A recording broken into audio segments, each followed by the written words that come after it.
नमस्ते। गायत्री मंत्र का उच्चारण करेंगे।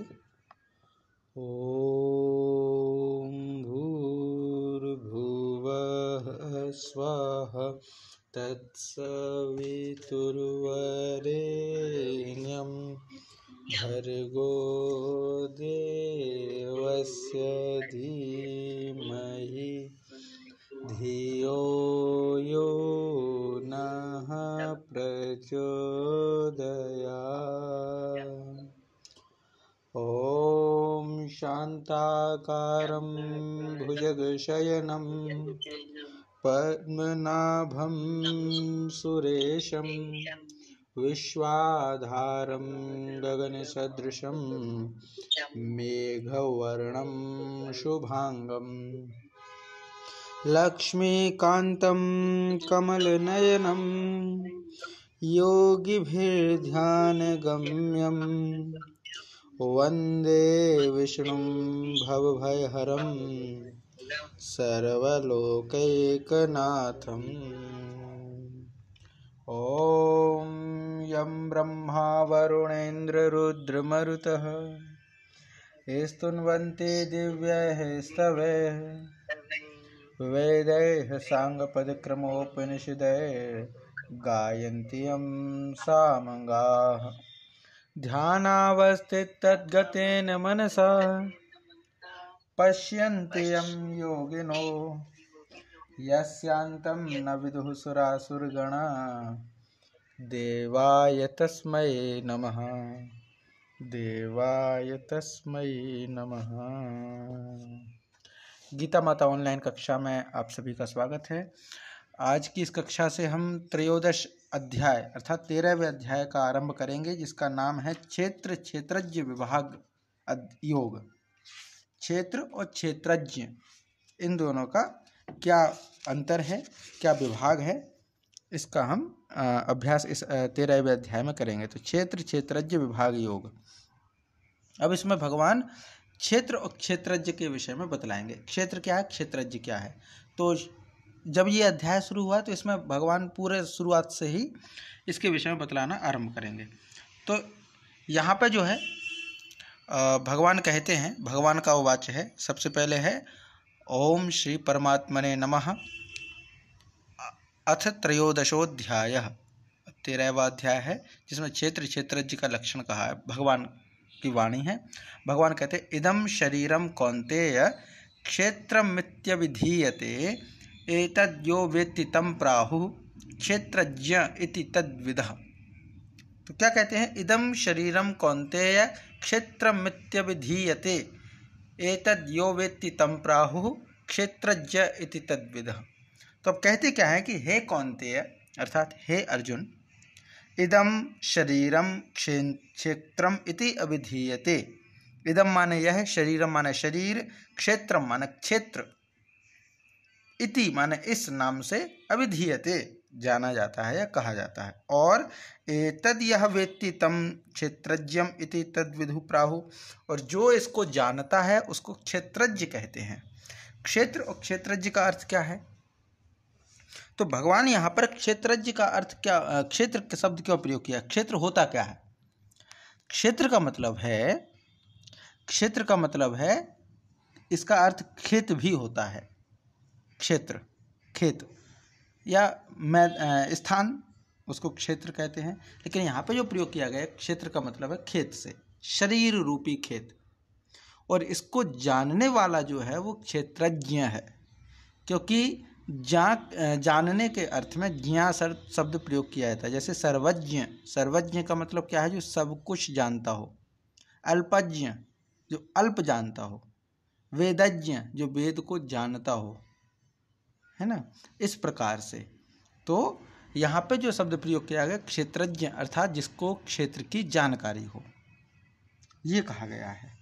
तो खेत, जैसे खेत में बोए गए बीजों का उसके अनुरूप फल समय पर प्राप्त होता है। जैसे खेत में हम फल बोते हैं, बीज बोते हैं, तो वैसा ही हमें समय के अनुसार फल प्राप्त होता है, समय के अनुसार।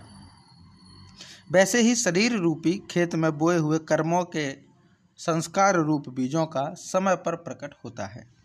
इसीलिए इसका नाम क्षेत्र रखा है।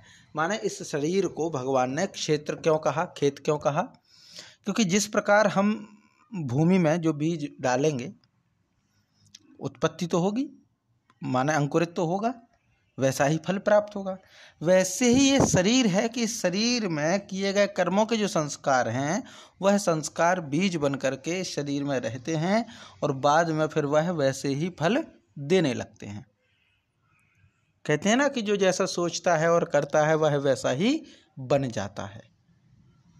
इसीलिए एक ये नया कुछ लोग उस एक जो थेरेपी है, माने एक अलग क्षेत्र है उसको, जैसे रेकी हो या जो कहते हैं मेंटलिज्म जो होता है ना, जिसमें ये क्या कहते हैं लॉ ऑफ अट्रैक्शन की बात करते हैं, तो उसमें ये बहुत अच्छा ये बतलाते हैं कि आप जो चाहते हैं उसको फील करो, उसको मन में फील करो कि मुझे ये चीज़ मिल गई है और मैं इसको इस तरीके से यूज़ कर रहा हूँ। तो कहने का मतलब क्या है कि हमारे जो मन में पड़े हुए संस्कार हैं वह संस्कार हमारे संसार की रचना करते हैं। जो हमारे विचार होते हैं वह हमारे संसार को बुनते हैं। जैसे कई बार कोई चिंतन करते करते हम सो जाते हैं, तो सो के जो हम सोच रहे होते हैं वह सपना आ जाता है, सपने बुन जाते हैं। वैसे ही होता है हमारा भौतिक जगत, जो हमारे विचारों पर बहुत अधिक आधारित रहता है। हम अगर नकारात्मक विचार सोचेंगे तो हमारे जीवन में नकारात्मकताएं ज़्यादा आएंगी, सकारात्मक नकारात्मक तो रहेगा ही। कोई दुनिया में ऐसा इंसान नहीं है जो रोया ना हो, और कोई ऐसा इंसान नहीं है जो हंसा ना हो। हंसना रोना सुख दुख तो सबकी ज़िंदगी में चलते ही हैं, लेकिन अगर आप अपनी सोच को सकारात्मक रखेंगे तो चारों ओर सकारात्मक चीज़ें दिखाई देंगी, नकारात्मक रखेंगे तो नकारात्मक चीज़ें दिखाई देंगी। सकारात्मक चीज़ें कैसे रखी जा सकती हैं, तो तुकाराम जी का उदाहरण सामने आता है। कहा जाता है कि उनकी पत्नी जो थी उनका स्वभाव थोड़ा गर्म था, वो बहुत दुर्व्यवहार करती थी, लेकिन तुकाराम जी जो है बड़े सकारात्मक सोच वाले थे। एक बार जो है गन्ना बेचने जा रहे थे, पत्नी ने भेजा कि ये गन्ने बेच के आ जाना। पता चला तुकाराम जी संत स्वभाव के व्यक्ति, उनको बाल गोपाल खेलते हुए दिख गए तो उन्होंने सबको बांट दिया एक गन्ना। अब सोचा कि अब तो कुछ बचा नहीं, एक गन्ना है, इसको क्या बेचने जाना। वापस आए, पत्नी देख रही थी ये ड्रामा कि मैंने तो तुम्हें गन्ना बेचने के लिए भेजा था और तुमने तो जो है सब बांट दिए। तो कहते अरे बच्चे हैं, मांग लिए तो दे दिए, क्या उसमें बेचना, एक गन्ना रखा है तुम खा लो, एक ही बचा है। पत्नी को इतना गुस्सा आया कि उन्होंने तुकाराम जी के सिर में वो गन्ना दे मारा, और इतनी जोर से मारा कि उस एक गन्ने के 2 टुकड़े हो गए। चाहते तो पति को हाथ उठाया, संत तुकाराम पे हाथ उठाया, गन्ने से पीटा, मतलब लगाए, चोट तो लगी ही होगी, लेकिन फिर उन्होंने सकारात्मकता में हंसी में टाल दिया कि अरे देखो हम जो है खाने वाले 2 थे, गन्ना एक था तो दिक्कत थी, अकेले तुम खा पाते, अब तुमने अच्छा किया कि मेरे सिर में मारा, 2 टुकड़े हो गए, तो एक तुम खाओ एक हम खाते हैं। ये सकारात्मक है। जिंदगी में सबके में परेशानियां हैं, लेकिन उन परेशानियों को हम किस तरीके से लेते हैं, उनको हम अपने जीवन के निर्माण में सहायक मानते हैं या उनको हम बाधक मानते हैं, ये हमारे ऊपर है। क्योंकि जीवन में विघ्न तो हमेशा आते हैं और सोते से हमें जगाते हैं। जो वीर पुरुष होते हैं वो कभी विचलित नहीं होते, विघ्नों को गले लगाते हैं, कांटों में राह बनाते हैं। तो ये रहता है, माने विघ्न तो सबके जीवन में आते हैं और बिना विघ्नों के जीवन नहीं होता। कोई भी ऐसी कहानी, कोई भी ऐसी फिल्म, फीचर फिल्म या नाटक नहीं हो सकते जिसमें कोई कठिनाई ना हो, कुछ संकट ना हो, कुछ बाधाएं ना हो। जीवन जीने का तो मजा तभी है जब चारों ओर कठिनाई हो, उसके बावजूद भी हम सफल हों, अपनी ज़िंदगी जी पाएँ। तो इसीलिए ये क्षेत्र का मतलब है कि हमारे संस्कार जो होते हैं वह हमारे फल के रूप में मिलते हैं। तो इदम शरीरम कौन्तेय क्षेत्रम इत्यभिधीयते। हे अर्जुन, यह जो क्षेत्र है, यह जो शरीर है वह क्षेत्र माना खेत के समान है। क्यों है? क्योंकि इसमें जैसा बोओगे वैसा मिलेगा, जैसे संस्कार तुम डालोगे वैसा ही प्रोडक्ट मिलेगा। और इसको जो समझ ले, एतद यो वेत्ति, एतत् माने इसको, इस खेत को, इस शरीर को, यो माने जो, वेत्ति माने जानता है। तो इस शरीर को या इस खेत को जो जानता है, तम प्राहु क्षेत्रज्ञ, उसको कहते हैं क्षेत्रज्ञ। इति तद्विध, उसको जानने वाले को, जो जानकार होता है, इस शरीर का जो जानता है उसको हम क्या कहते हैं? क्षेत्रज्ञ कहते हैं। ऐसा माने विद्वान जन, ज्ञानी जन उसे क्षेत्रज्ञ कहते हैं, क्षेत्र को जानने वाला। ये इतना हो गया। तो इदम शरीरम कौन्तेय, क्षेत्रमित्यभिधीयते एतद्यो वेत्ति तं प्राहुः क्षेत्रज्ञ इति तद्विदः क्षेत्रज्ञ इति तद्विदः इदं शरीरं कौन्तेय क्षेत्रमित्यभिधीयते एतद्यो वेत्ति तं प्राहुः क्षेत्रज्ञ इति तद्विदः इदं शरीरं कौन्तेय क्षेत्रमित्यभिधीयते एतद्यो वेत्ति तं प्राहुः क्षेत्रज्ञ इति तद्विदः क्षेत्रज्ञ इति तद्विदः। जी, इसका पाठ कीजिए माता जी। इदं शरीरं कौन्तेय क्षेत्रमित्यभिधीयते एतद्यो वेत्ति तं प्राहुः क्षेत्रज्ञ इति तद्विदः जय माँ। इसके पश्चात फिर आगे और इसी विषय को समझाते हुए कहते हैं कि क्षेत्रज्ञं चापि मां विद्धि सर्व क्षेत्रेषु भारत क्षेत्र क्षेत्रज्ञयोर्ज्ञानम यत्तज्ज्ञानम मतम मम। अब क्या कहते हैं कि भाई क्षेत्रज्ञ उसको कहते हैं जो इस क्षेत्र को जानता हो, इस क्षेत्र को जो जानता हो उसको क्षेत्रज्ञ कहते हैं। अब प्रश्न आता है कि कौन है ऐसा जो सब कुछ जानता हो क्षेत्रों को, तो कहते हैं क्षेत्रज्ञं चापि मां विद्धि सर्व क्षेत्रेषु भारत क्षेत्र क्षेत्रज्ञयोर्ज्ञानम यत्तज्ज्ञानम मतम मम। तो क्या कहते हैं कि हे भारत अर्थात हे अर्जुन, सर्व क्षेत्रेषु क्षेत्रम अपि क्षेत्रज्ञम अपि सर्व क्षेत्रेषु माने सभी क्षेत्रों का, सभी क्षेत्रों में क्षेत्रज्ञम क्षेत्र को जानने वाला अर्थात जीवात्मा जो है, अपि जीवात्मा भी माम विद्धि मुझको ही जान, और क्षेत्र क्षेत्रज्ञो क्षेत्र और क्षेत्रज्ञ का अर्थात विकार सहित प्रकृति पुरुष, एक तो है प्रकृति और एक है पुरुष। प्रकृति और पुरुष माने क्षेत्र और क्षेत्रज्ञ, एक क्षेत्र को जानने वाला और एक क्षेत्र है, माने एक कार्य है और एक कारण है। तो जो कार्य है वो प्रकृति है। जैसे कारण, कार्य का मतलब क्या होता है कि कार्य का कोई एक मूल कारण होता है जिसके बिना कार्य नहीं हो सकता। तो यहाँ पे जीवात्मा और परमात्मा की बात कही गई है। तो क्षेत्रज्ञ माने मतलब जीवात्मा और शरीर की बात कही गई। तो जीवात्मा जो है वो सब कुछ जानती है, माने माम विद्धि मुझको जान, मुझको ही जान। क्या क्षेत्रज्ञ माने जीवात्मा, मैं ही हूँ सब क्षेत्रों में जीवात्मा, माने सभी खेतों में जो खेतों को जानने वाली जीवात्मा। इसमें खेत का मतलब शरीर है और क्षेत्रज्ञ माने आत्मा, तो जीवात्मा मैं ही हूँ सभी खेतों में। और इसमें जो है विकार सहित प्रकृति और पुरुष, इसमें दो चीज़ें और हैं, एक है प्रकृति और एक है पुरुष। पुरुष बड़ी चीज़ है, प्रकृति छोटी चीज़ है। पुरुष से ही प्रकृति है, प्रकृति से पुरुष नहीं है। पुरुष से ही प्रकृति, जैसे जीवात्मा से शरीर है, जैसे जीवात्मा से शरीर है वैसे ही प्रकृति पुरुष से प्रकृति है, वैसे ही पुरुष से प्रकृति है। तो यहाँ पे कहा ना क्षेत्रज्ञ, क्षेत्र क्षेत्रज्ञो, क्षेत्र क्षेत्रज्ञो यत जो ज्ञानम यानी तत्व से जानता है, जानना है, जो ज्ञान वह ज्ञान है। मतलब ज्ञान किसको कहते हैं ये पूछा जाए अगर इस श्लोक में जो अर्थ बताया गया है कि ज्ञान किसको कहते हैं, तो कहते हैं कि क्षेत्र क्षेत्रज्ञों का जो ज्ञान है, तत्व से क्षेत्र और क्षेत्रज्ञ को जानना, शरीर और जीवात्मा को जानना ही ज्ञान है, ऐसा कहा जाता है। माने अगर ये पूछा जाए कि ज्ञान क्या होना चाहिए, ज्ञान सच्चा ज्ञान क्या है, तो कहते हैं कि जो क्षेत्र और क्षेत्रज्ञ को जाने, माने शरीर और शरीर का स्वामी जो जीवात्मा है, शरीर को समझने वाला जीवात्मा है, उसको अगर कोई समझ ले तो वह ज्ञानी है, माने वह ज्ञान है, ऐसा भगवान श्री कृष्ण का मत है। तो इसमें क्या होगा कि हे भारत, सभी क्षेत्रों में अर्थात सभी शरीरों में क्षेत्रज्ञ जो है माने जीवात्मा जो है वह भी मुझको ही जान, माने मैं ही हूँ। सभी खेतों की जो क्षेत्रज्ञ हूँ, क्षेत्रों को जानने वाला जो हूँ वो मैं ही हूँ, उनकी जीवात्मा मैं ही हूँ। इसीलिए आगे कहते हैं क्षेत्र क्षेत्रज्ञ अर्थात प्रकृति और पुरुष, इसका जो ज्ञान है, तत्व से जानना जो है वह ज्ञान है, वही ज्ञान है। मतलब ज्ञान क्या है, तो कहते हैं जो क्षेत्र और क्षेत्रज्ञ दोनों का जो ज्ञान है, माने शरीर को समझना और शरीर के जीवात्मा को जो समझ ले तत्व के साथ, तत्व के साथ माने विस्तार से जो इन चीज़ों को समझ ले, उन चीज़ों को समझ ले, तो वह जो है ज्ञान है।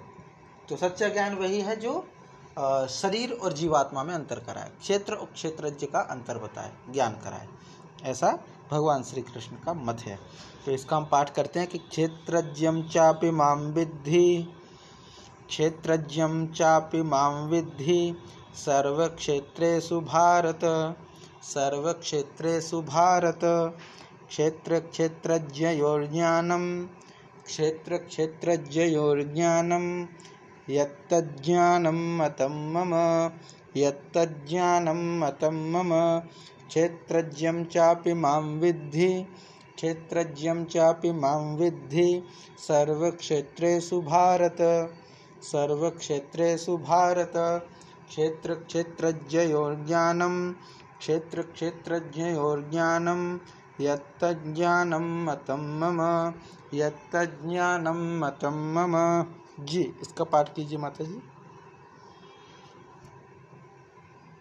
क्षेत्रज्ञ चापि मां विद्धि, क्षेत्रज्ञं चापि मां विद्धि सर्वे क्षेत्रेषु भारत, सर्वक्षेत्रेषु भारत। क्षेत्रक्षेत्रज्ञयोर्ज्ञानं, क्षेत्रक्षेत्रज्ञयोर्ज्ञानं यत्तज्ज्ञानं मतं मम, यत्तज्ज्ञानं मतं मम। जय माँ। इसके पश्चात जो तीसरा जो है, इसके विषय में कहते हैं भगवान कि तत्क्षेत्रम यच्च यादृक्च, तत्क्षेत्रम यच्च यादृक्च यद्विकारी यतश्च यत् स च यो यत्प्रभावश्च, स च यो यत्प्रभावश्च तत्समासेन मे शृणु, तत्समासेन मे शृणु।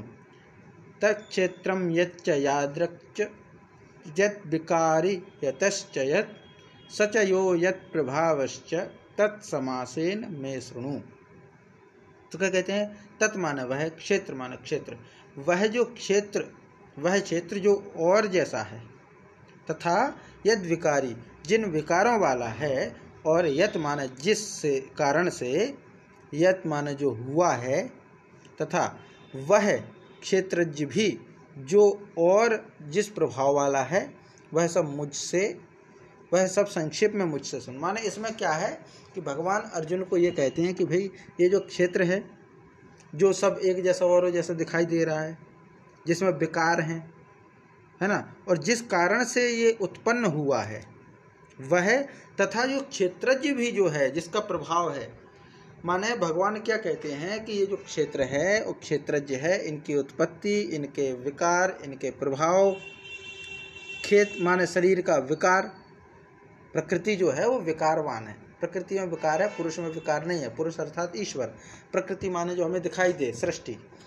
तो सृष्टि में तो दोष गुण सब हैं, सत्व रज तम तो हैं ही, वैसे ही शरीर में विकार हैं।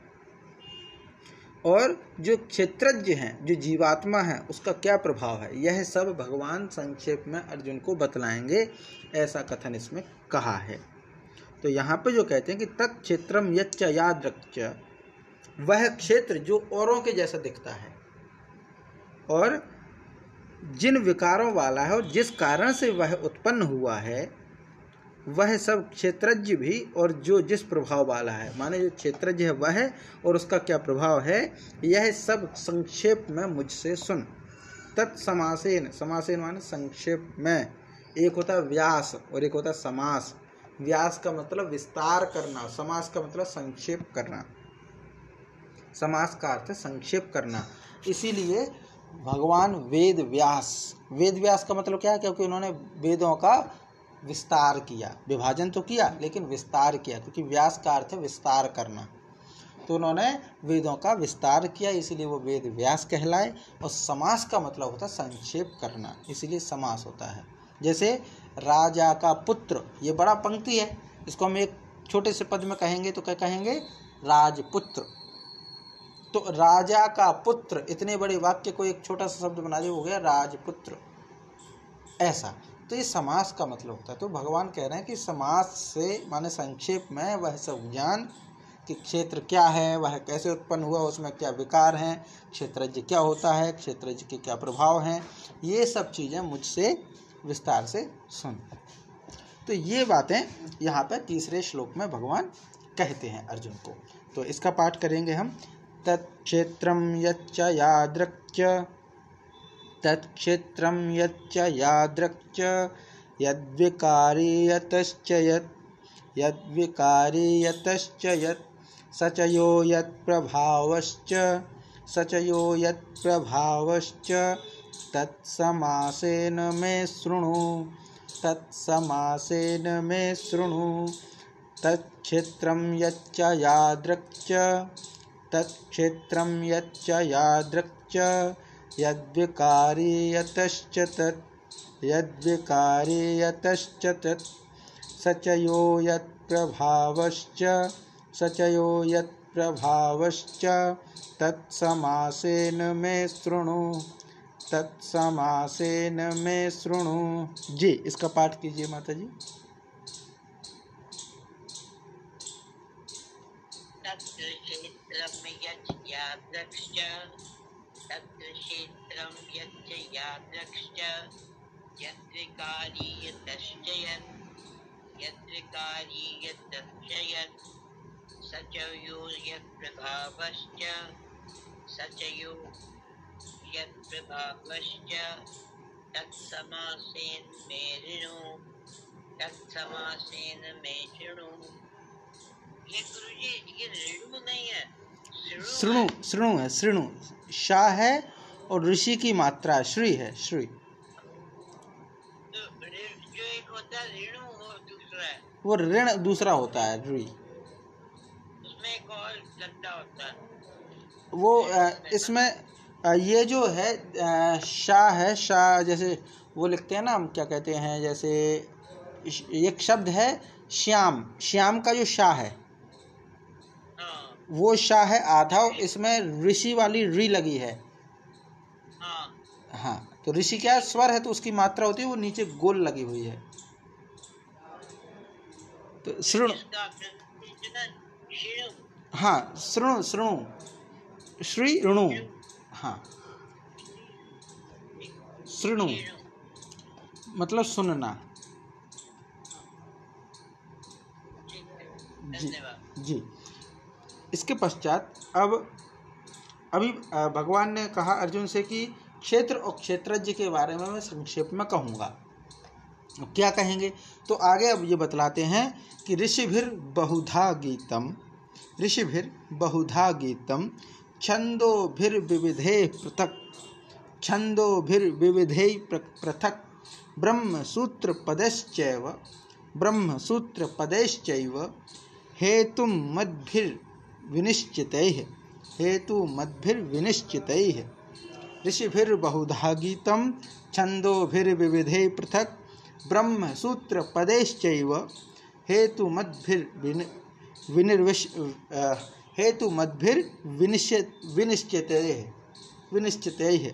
ये हो जाएगा। तो इसमें क्या है कि अब भगवान ने ये तो कह दिया कि क्षेत्र और क्षेत्रज्ञ की उत्पत्ति कैसे हुई, इसके विकार क्या है, इसका प्रभाव क्या है, ये संक्षेप में मैं बतलाऊंगा।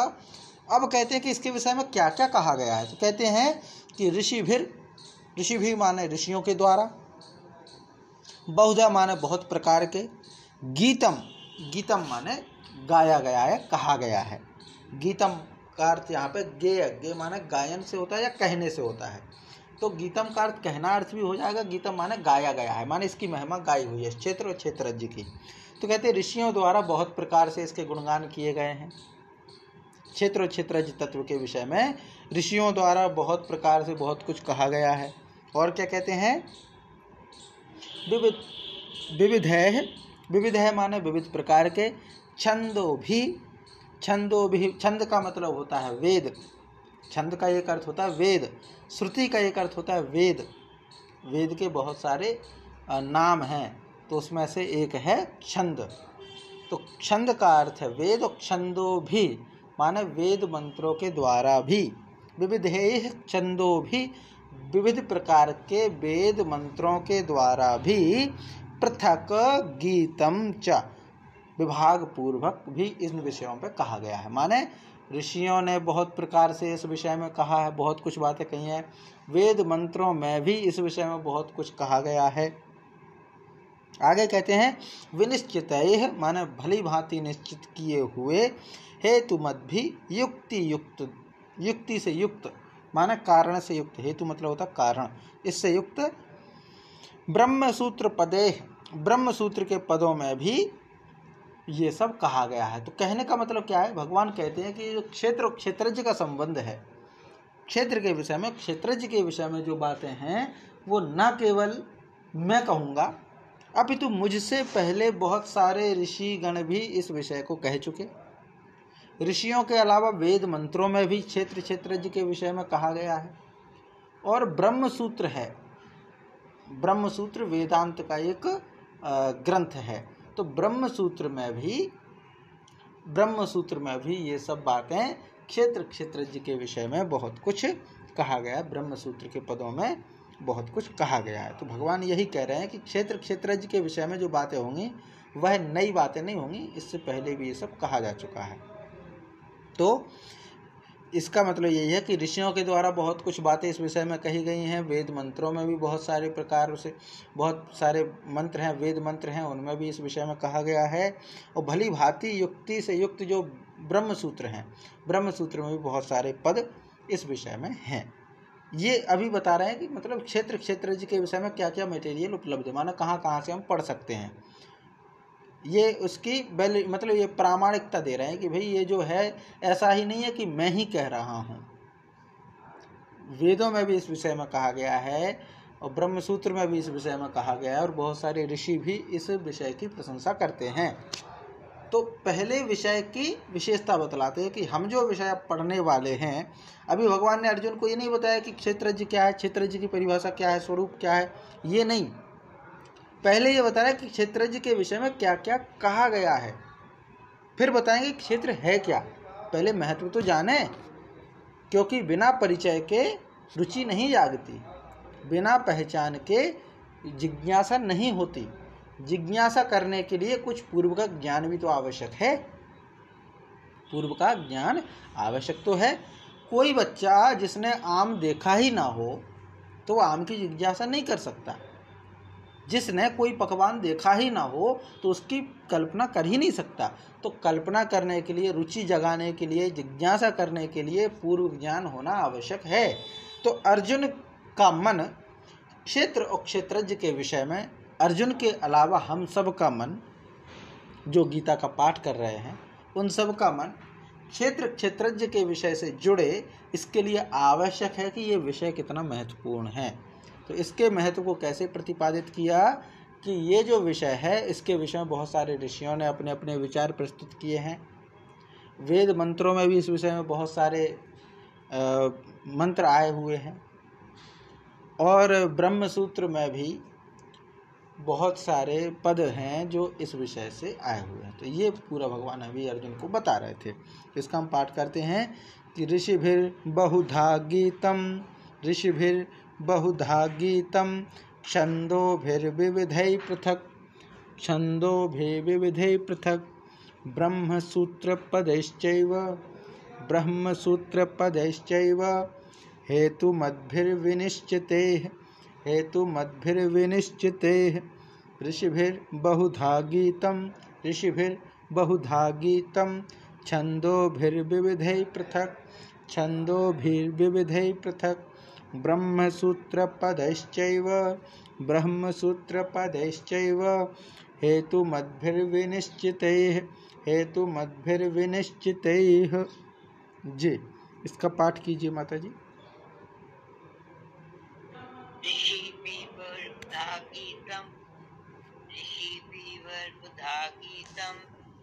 छंदोभिर्विविधैः पृथक्, छंदोभिर्विविधैः पृथक्, ब्रह्मसूत्रपदैश्चैव, ब्रह्मसूत्रपदैश्चैव, हेतुमद्भिर्विनिश्चितैः, हेतुमद्भिर्विनिश्चितैः।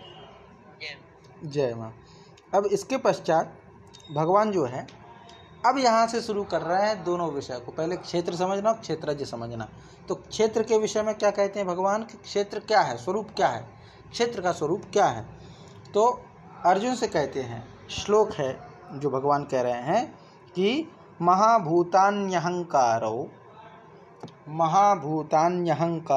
बुद्धिरव्यक्तमेव च,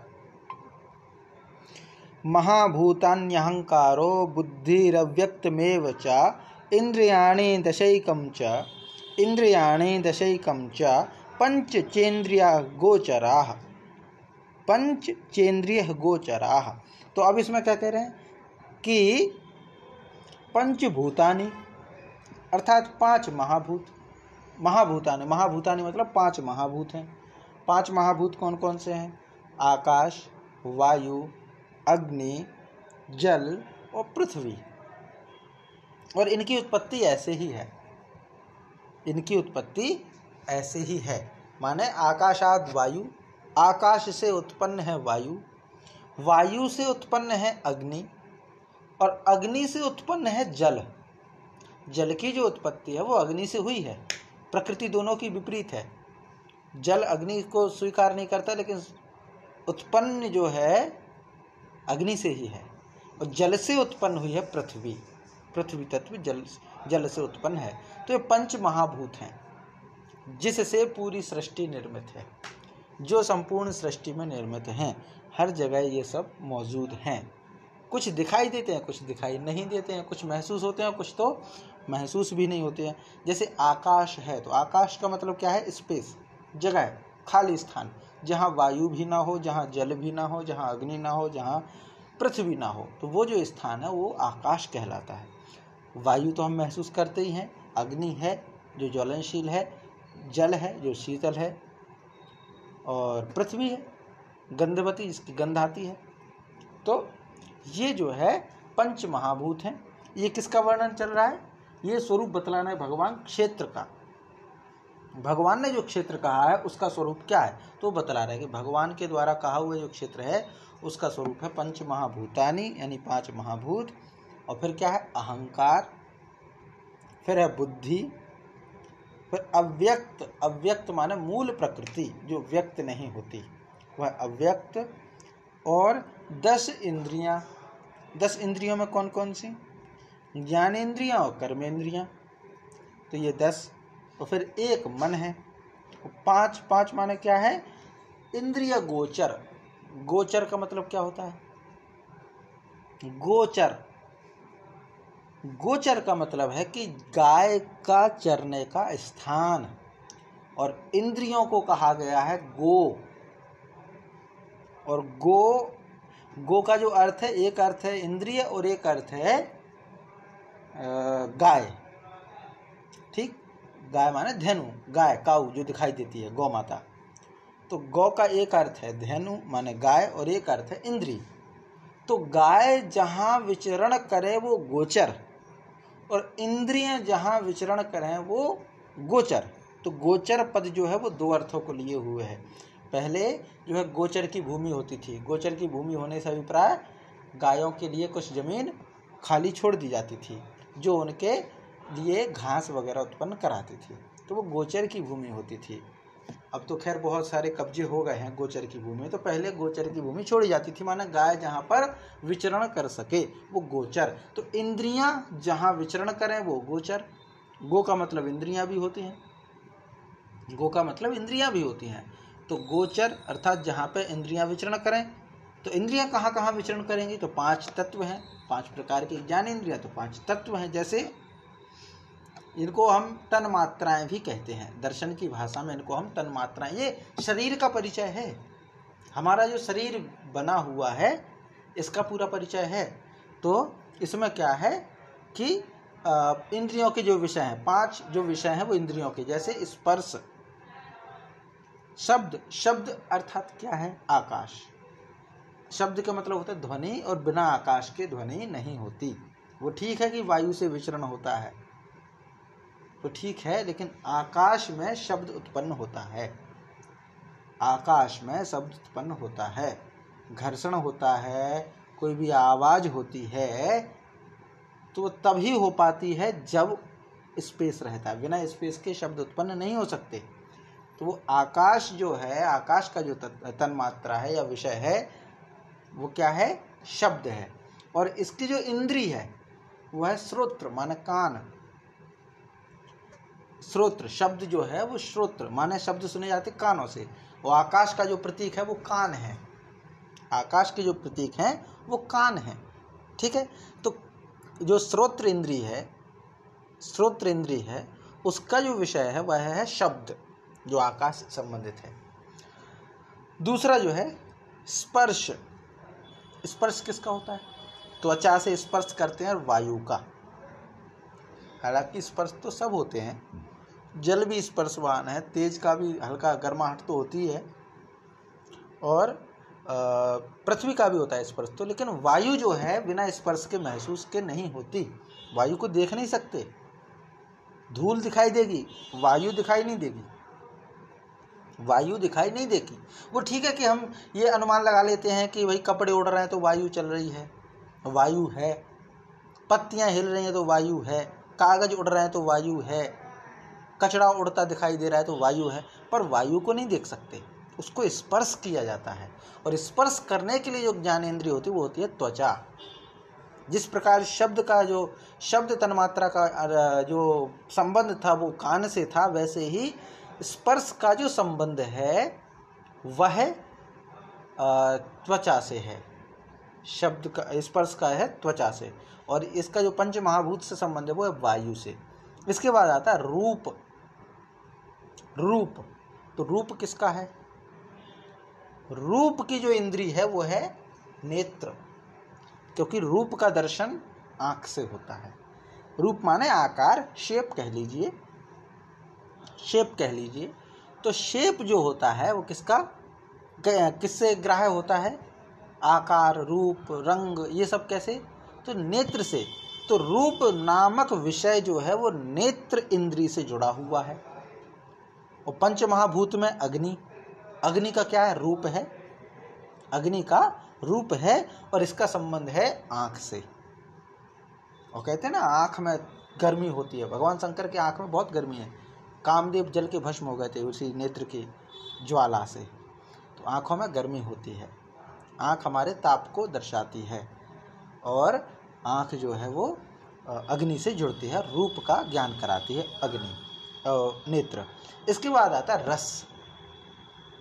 रस जो ग्रहण कराता है, रस का मतलब क्या है? षड्रस बात कर लीजिए, जिसमें मधुर है, अम्ल यानी खट्टा है, मधुर माने मीठा, नमकीन है, कड़वा है, कसैला है, तीखा है। ये जो रस हैं ये कैसे ग्रहण होते हैं?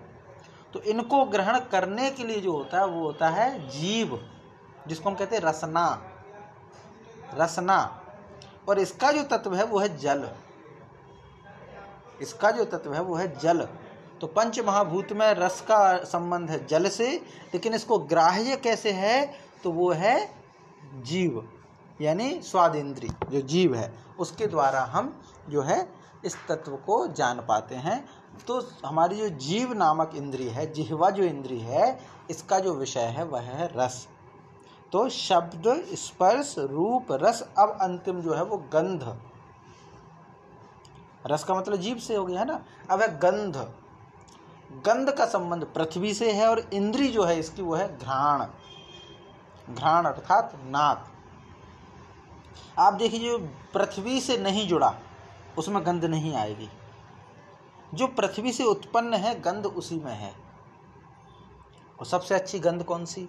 तो कहते हैं कि जब पहला पानी बरसे और मिट्टी की जो सौंधी सौंधी गंध उठती है वो पहली गंध है। उसके बाद मिट्टी में जो कुछ उत्पन्न हो उस सब में गंध है, और जो मिट्टी से उत्पन्न नहीं है उसमें गंध नहीं होगी। आकाश की गंध नहीं है, वायु की गंध नहीं है। वायु चलती है तो ठीक है, पुष्प वाटिका के पास में बैठ जाओ तो सुगंध प्राप्त हो जाती है कि अच्छी हवा चल रही, सुगंधी। पर वो गंध जो है वो किसी ना किसी पृथ्वी वाले तत्व की ही है। जल की गंध नहीं होती, अग्नि की गंध नहीं होती, वायु की गंध नहीं होती, आकाश की गंध नहीं होती, पर पृथ्वी की गंध होती है। पृथ्वी की गंध होती है। तो ये जो है पंच महाभूतों के साथ, पंच ज्ञानेंद्रियों के साथ पंच तन्मात्राएं हैं, जो हमारे क्षेत्र को पूर्ण करते हैं, जो हमारे क्षेत्र को या खेत को, जो भगवान श्री कृष्ण ने खेत कहा इस शरीर को, उसको पूर्ण करते, क्योंकि भगवान ने कहा इदम शरीरम, इस शरीर को क्षेत्रम अभिधीयते धीयते, माने इस शरीर को खेत जान, और इसको जानने वाला है वो क्षेत्रज्ञ है, माने जीवात्मा है।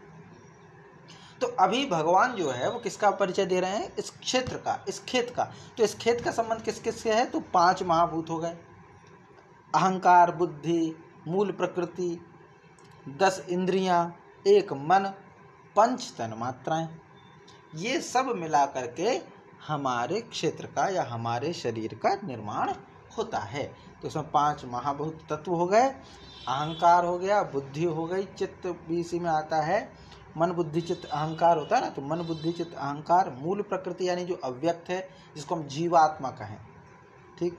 और फिर जो है 10 इंद्रियां, 10 इंद्रियों में जो है श्रोत्र, त्वचा, नेत्र, रसना, घ्राण, और फिर वाक, हस्त। अब वाक और हस्त, वाक अलग है, वाक जो है वो कर्मेंद्रिय है, लेकिन जिह्वा जो है वो ज्ञानेंद्रिय, ज्ञान कराने वाले। अब कहें वाणी से ज्ञान होता है, वाणी से ज्ञान नहीं होता, वो तो आउटपुट देते हैं। जैसे कंप्यूटर में होता है ना, इनपुट और आउटपुट, इनपुट और आउटपुट। तो जो इनपुट दे वो ज्ञानेंद्रिय है, जो आउटपुट दे वो कर्मेंद्रिय है।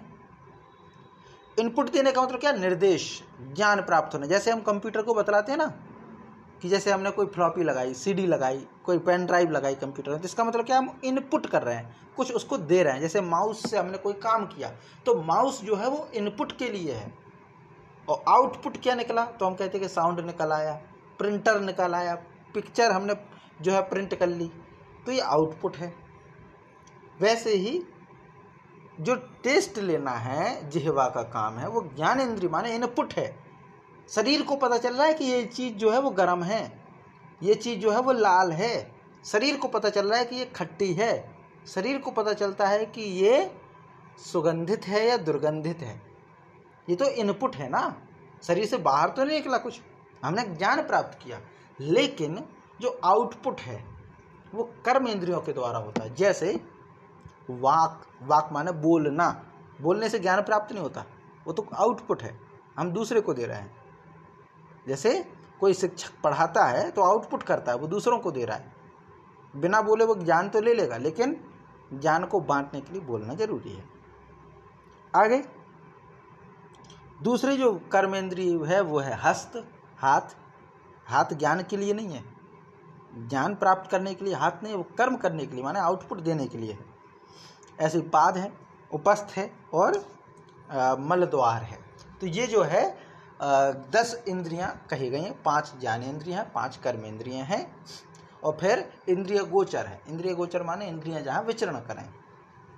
तो ये पूरा श्लोक है जिसमें भगवान ने पूरे क्षेत्र के बारे में या शरीर के बारे में पूरा वर्णन किया है। तो इसको हम पाठ करते हैं कि महाभूतान्यहंकारो, महाभूतान्यहंकारो बुद्धिरव्यक्तमेव च, बुद्धिरव्यक्तमेव च, इंद्रियाणि दशैकं च, इंद्रियाणि दशैकं च, पंचचेन्द्रियगोचराः, पंचचेन्द्रियगोचराः, महाभूतान्यहंकारो बुद्धिरव्यक्तमेव च, इंद्रियाणि दशैकं च, इंद्रियाणि दशैकं च, पंचचेन्द्रियगोचराः, पंचचेन्द्रियगोचराः।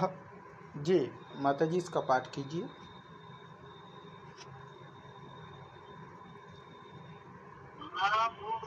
महाभूतान्यहंकारो बुद्धिर्व्यक्तमेव च, इंद्रियाणि दशैकं च, पंचचेन्द्रियगोचरा। महाभूतान्यहंकारो बुद्धिर्व्यक्तमेव च, इंद्रियाणि दशैकं च, पंचचेन्द्रियगोचरा।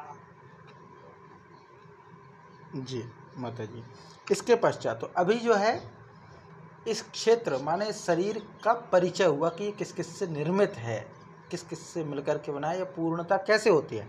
अब जो अगला जो श्लोक है उसमें बताएंगे कि इसके विकार क्या क्या हैं, इसके विकार क्या क्या है, कार्य क्या क्या है। विकार का मतलब कार्य से भी अर्थ लगाया जाता है। जैसे हम ये कहते हैं ना कि बीज है, और बीज का विकार क्या है, तो कहते हैं कि वृक्ष, ये बीज का विकार है। लेकिन विकार का हम दूसरा अर्थ लगा देते, विकार माने बेकार है, दुर्गुण है। दुर्गुण नहीं है, उसका कार्य है। तो इसके जो विकार है वो क्या है, इस जो क्षेत्र है इसके कार्य क्या है, विकार क्या है। तो विकारों का कथन कहा गया है कि इच्छा द्वेष सुखम दुखम, इच्छा द्वेष सुखम दुखम संघातश्चेतना धृति, इच्छा द्वेष सुखम दुखम संघातश्चेतना धृति, एतत् क्षेत्रं समासेन सविकारम उदाहृतम्, एतत् क्षेत्रं समासेन सविकारम उदाहृतम्। तो क्या कहा गया है कि इच्छा, इच्छा करना, कामना, द्वेष, किसी से जलन करना, सुख और दुख, सुख की अभिलाषा, सुख की प्राप्ति होना, अनुभूति होना, और दुख की अनुभूति होना। उसके बाद आता है संघात। संघात मतलब क्या है, जो संघ का मतलब होता है इकट्ठा होना। तो सब कुछ इकट्ठा होकर के जो तैयार हुआ वो क्या है, हमारा शरीर, जो स्थूल देह का पिंड है, जो हमें दिखाई देता है, जिसका हम वजन करते हैं, जिससे हम एक दूसरे को पहचानते हैं। शक्ल जो है, जो वजन वाला है, स्थूल है। स्थूल माना है जिसको हम, जिसका कोई वेटेज हो, वजन हो, जिसको स्पर्श किया जा सके, जिसको देखा जा सके। तो ये जो है वो शरीर है। तो इसको मैंने यहाँ पे कहा गया संघात, ये विकार है। इच्छा द्वेष सुख दुख संघात, और फिर है चेतना। चेतना का मतलब क्या होता है, तो शरीर और आंतरिक अंतःकरण की एक प्रकार की शक्ति जो है वो चेतना है। कॉन्शियसनेस जिसको हम कहते हैं ना, माने शायद कॉन्शियस ही कहते हैं, मतलब चेतना होना, चेतन होना, जागृत अवस्था, जिसको हम संस्कृत में हिंदी में प्रयोग किया था, जागृत अवस्था। तो ये जो है वो जो है चेतना है। चेतना माने चेतनता, जिसको हम कहते हैं। जब किसी की मृत्यु होती है तो हम कहते हैं कि चेतना चली गई, निश्चेतन हो गया। और बेहोशी की अवस्था में भी कहते हैं निश्चेतन हो गया, माने होश ना रहना। तो होश रहना माने चेतना। तो कहते हैं चेतना है। चेतने का मतलब एक वो प्राण कह लीजिए, प्राण, वो भी चेतना के उसमें आता है। माने जिसके बिना शरीर शरीर ना रहे, शरीर मात्र रह जाए, जीवन समाप्त हो जाए, तो जिसके द्वारा जीवन है वो चेतना है। इसके बाद आता है धृति। धृति का मतलब क्या है, धैर्य से है।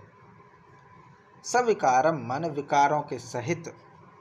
इसको पूरे इस क्षेत्र को समझना चाहिए, माने जिसमें विकार हों, तो विकारों के सहित यह क्षेत्र संक्षेप में कहा गया है।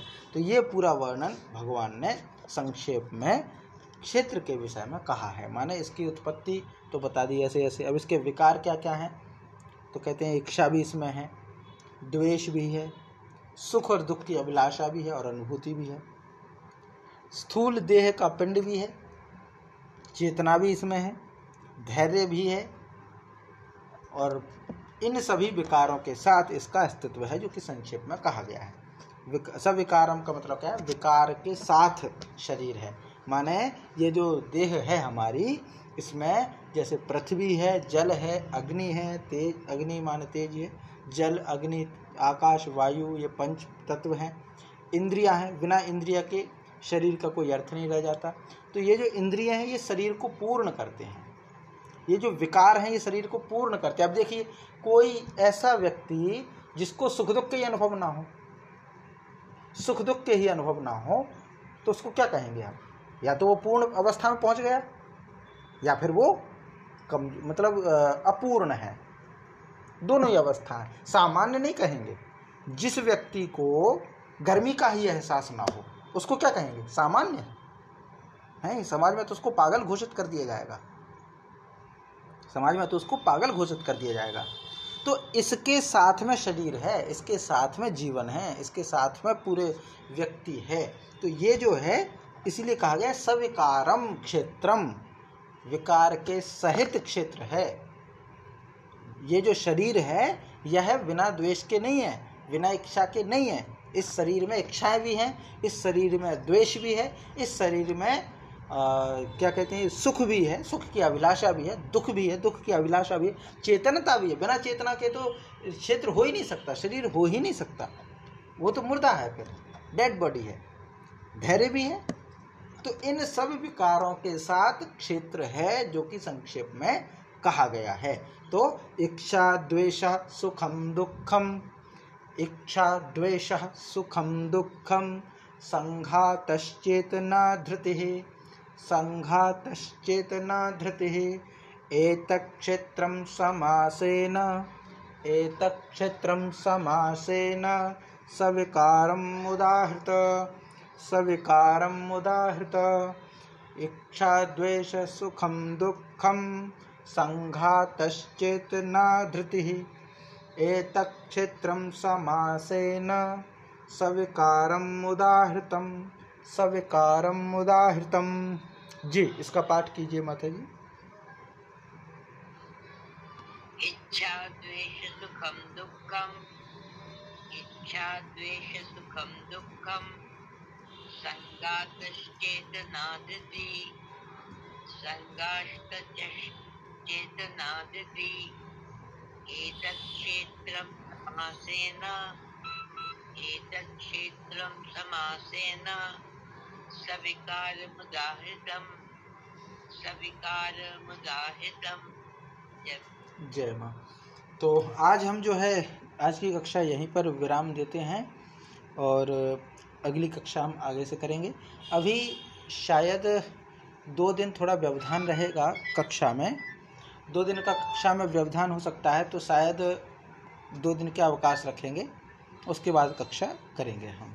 जैसा भी होगा सूचना कर दी जाएगी। प्रयास रहेगा कक्षा ले सकें, पर अगर संभव नहीं हो पाए तो अवकाश रखेंगे 2 दिन का। जी, तो आज की कक्षा हम यहीं पर समाप्त करते हैं और शांति पाठ करते हैं। ओम सहना भवतु, सहनौ भुनक्तु, सह वीर्यं करवावहै, तेजस्विनावधीतमस्तु मा विद्विषावहै। ओम शांति शांति शांति। जी, नमस्ते माता जी।